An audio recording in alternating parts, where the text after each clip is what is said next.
You start the cosmetology school first, and then you start the bottle girl service? Yeah, I went to school, and then like a couple weeks in, I started doing, I was like, not like a bottle girl, I was like a shot girl.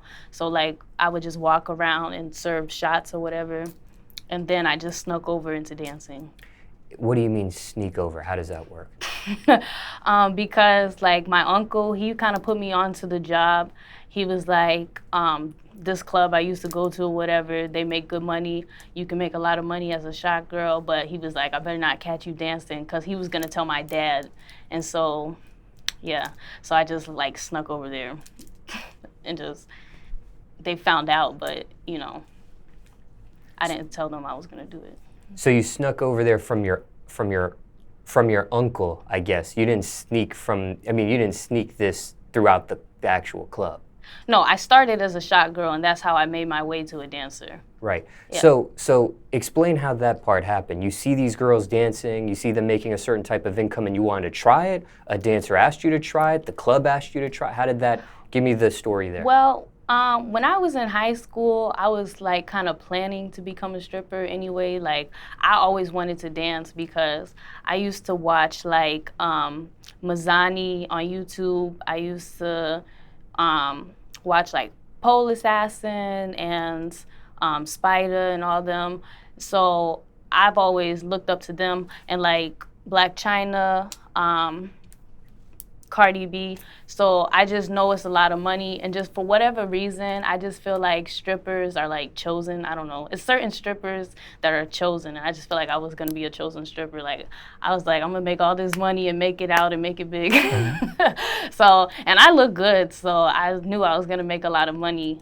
So, and I can dance. Like I would always just be dancing around anyway. Like I would always go to parties, and I'd be the one who turn it up. So I was like, I'm gonna come turn it up, make all this money, and follow my dreams and invest all that. So I was already planning to be a dancer, but like my dad, he was like, he didn't want me to do that. Like I couldn't just tell him like, yeah, I'm gonna be a dancer, because he probably would have thought like, that's gonna be my dream career or something, like, and he would have been disappointed. So when I became a shot girl, I just like snuck over there. Like that's my foot in the door.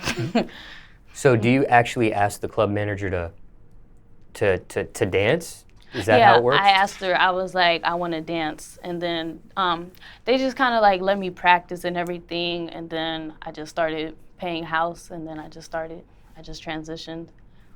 When you were a shot girl, how long did that last for before you actually started dancing? I'd say like maybe 3 weeks. Were you making good money doing that?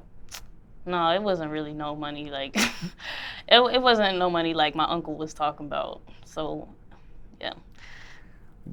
When you watched the other girls that were dancing, though, as you were a shot girl, did you like what you saw? Did you feel like you could be better than all those girls? Did you talk to girls and see how it was? Not necessarily that I thought I was gonna be better. I was just kind of taking notes from them and just trying to like really learn from them.